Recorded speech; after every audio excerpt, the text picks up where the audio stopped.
Et à présent, une enquête internationale de grande envergure publiée dans le cadre du consortium de journalistes Forbidden Stories. Justine Katz, bonsoir. 17 médias ont enquêté sur le Rwanda et surtout sur le régime répressif de son président Paul Kagame. Pendant plusieurs mois, François, 50 journalistes dans 11 pays ont travaillé ensemble. Parmi eux, en Belgique, Le Soir, CNAC et bien sûr la RTBF. Le but de ce groupe Forbidden Stories, c'est de poursuivre les enquêtes de journalistes tués ou morts dans des circonstances suspectes.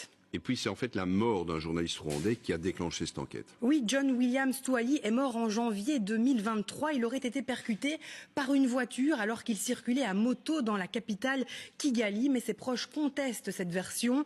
Avant sa mort, John Williams enquêtait sur des sujets très sensibles comme des soupçons de corruption, des disparitions, des arrestations arbitraires. Nous avons décidé de poursuivre son travail. Alors l'enquête se penche aussi sur la face cachée du régime rwandais qui n'hésiterait pas à menacer ou à faire taire tout simplement, si l'on peut dire, ses opposants. C'est ce qui ressort en tout cas de notre enquête. Nous avons recensé une vingtaine de cas suspects d'ingérence des autorités rwandaises sur le sol belge visant des opposants ou tout simplement des personnes critiques à l'égard du régime de Paul Kagame. On parle de cas d'espionnage, de harcèlement en ligne, d'agression et même des soupçons de tentatives d'assassinat. Certaines victimes ont eu le courage de témoigner, comme vous allez le voir dans ce reportage de Benoît Feit.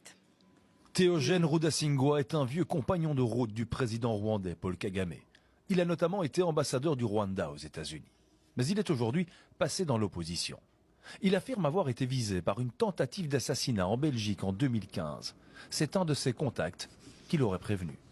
One of them told me that the people in Kigali have contacted one of our supporters essentially to figure out how they could do harm to me, how they could be involved in getting them information and ultimately use it to be able to assassinate me. Il est vrai que Paul Kagame sait se faire menaçant vis-à-vis de tous ceux qui franchissent à ses yeux la ligne rouge.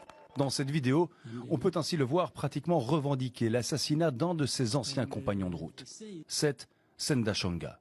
Accusé d'avoir fomenté une rébellion contre le régime, il a été mystérieusement assassiné au Kenya en 1998.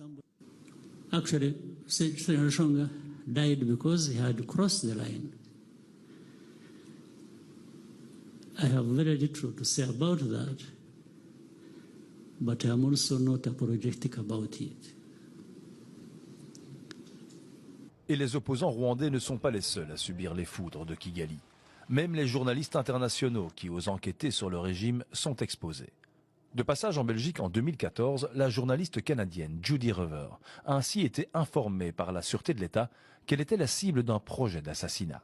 L'année dernière, c'est la journaliste britannique Michaela Wrong qui a été la cible de pression, alors qu'elle était à Bruxelles pour présenter son livre « Rwanda, Assassins sans frontières » dans un restaurant célèbre à Ixelles. The restaurant owner had come under this onslaught of hostile tweets, phone calls, anonymous phone calls. So under this blizzard of attacks in which I was being accused of being a racist and a genocide denier, they cancelled the whole event. Au cours de notre enquête, nous avons pu établir l'existence d'un groupe composé de gros bras, chargé par l'ambassade du Rwanda de surveiller et de mettre au pas tous ceux qui osent critiquer le régime en Belgique.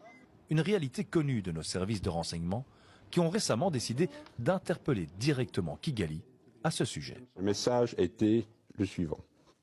On ne peut bien entendu pas effacer le passé, mais si les obstacles qui ont miné la relation dans le passé sont levés, rien ne s'opposera au développement d'une relation cordiale et professionnelle entre nos deux services. Nous avons contacté les responsables de l'ambassade du Rwanda en Belgique à ce sujet, mais ils n'ont pas répondu à nos demandes d'interview.